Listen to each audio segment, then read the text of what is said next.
Hello guys, welcome back to ছিলেন বৈশাখী Das blog. বৈশাখী দাস ব্লগে অনেক অনেক স্বাগত। এই দেখো বন্ধুরা, আজকে আমি রান্নাঘরটা পরিষ্কার করছি, কেননা আজকে সরস্বতী পুজো বার করবো। সেই জন্য রান্নাঘরে সব যে মাছের আঁশ টাশ যা ছিল সব ধুয়ে পরিষ্কার করে নিয়েছি, গুছিয়ে।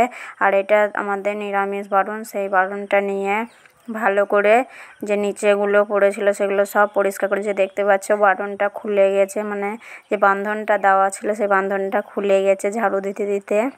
তোমরা ভাববে যে বৌদি বারণটা তো তোমার একটু কিনতে পারো ভালো, এটা হলো নিরামিষ বারণ, এটা শুধু রান্নাঘরটাই পরিষ্কার করি। আর তোমরা দেখেছো আমার ফুল ঝাড়ু আছে, সেটাতে ঘর বারান্দা সব ঝাড়ু দিই।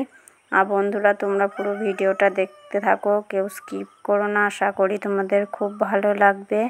আর ভালো লাগলে লাইক, শেয়ার, সাবস্ক্রাইব, কমেন্ট অবশ্যই করো। আর বন্ধুরা, তোমরা দেখতে পাচ্ছ এটা আমি সিলটা আগে ধুয়ে নিয়েছিলাম, দিয়ে দেখছি ধুলো বালি পড়ে আছে, সেই জন্য একবার পরিষ্কার করে ঝাড়ুটা দিয়ে রেখে নিলাম। যেন সিলটা থাকলে এখানে ধুলো বালি সব কিছু পড়বে, সেই জন্য এখানটা পরিষ্কার করে দিলাম। আর আজকে আমার মেয়ে সরস্বতী বার করেছে, কেন আমার মেয়ে তো ছোট্ট, এখন নিজে নিজে রান্না সব কিছু করতে পারবে না, সেই জন্য আমি করে দিচ্ছি। আমিও বার করেছি, আমার বিয়ে হয়েছে তখন থেকে আমি সরস্বতী বারের উপোসটা করি, কিন্তু সবসময় সময় হয় না। যখন সময় পেতাম, যখন থাকতাম তখনই করতাম, সেই জন্য মেয়ে যখন করছে আমিও করে দিচ্ছি। আর এইখানে নিরামিষ রান্না হবে, কেন সেই জন্য ধোয়া ঘুচো সব হচ্ছে। এখনও স্নান টান করিনি, সকালবেলায় আগে ধোয়া ঘুচোগুলো করে নিলাম, তারপরে দুপুরে রান্না হবে। কোনো অনুষ্ঠান এলে তিথ পরব হলেই ভীষণ কাজের চাপ বেড়ে যায়, তোমরা দেখতে পাচ্ছ। এই দেখো, আমরা ঘর পরিষ্কার করার বাদে আমি চললাম কেনাকাটা করতে। মেয়ে কালকে শাড়ি পরবে, সরস্বতী পুজোয় পুষ্পাঞ্জলি দেবে, সেই জন্য কেনাকাটা করতে চললাম। আর এটা আমি কেনাকাটা করে বাড়ি চলে আসছি। আর এই দেখো বন্ধুরা, আমি বাড়ি চলে এসেছি। মেয়ের জন্য কি কি কেনাকাটা করেছি সেগুলো তোমাদেরকে দেখাচ্ছি, তোমরা দেখো। তোমাদের কাছে সব কিছু যখন শেয়ার করি, এইগুলো শেয়ার করছি। এটা হচ্ছে মেয়ের শাড়িটা কিন্তু সেলাই করতে দিয়েছিলাম। শাড়িটা আর বছরে কিনেছিলাম, এই বছর আর কিনিনি, এই বছরে এই সাজগোজগুলাই কিনেছি। শাড়িটা তোমাদেরকে খুলে পুরোটা দেখাইছি।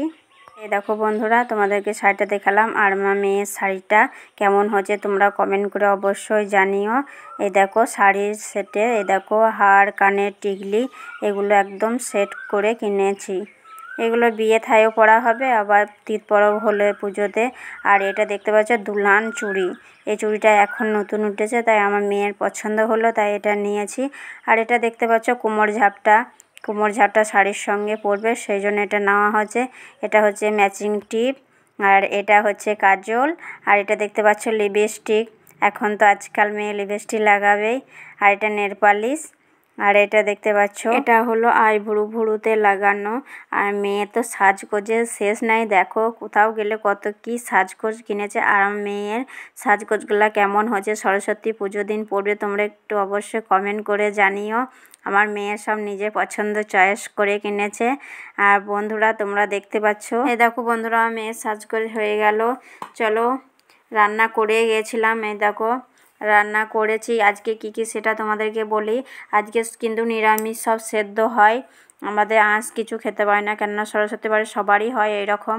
আর কি কি সেটা তোমাদেরকে দেখাচ্ছি। বেগুন আলু সেদ্ধ, আলু পোস্ত তরকারি, আর গাজর, মটরশুঁটি, পালং শাক রান্না করেছি, আর দুধ, এইগুলোই খাই আমরা। আর বন্ধুরা, ভিডিওটা এতটুকু আবার দেখা হচ্ছে।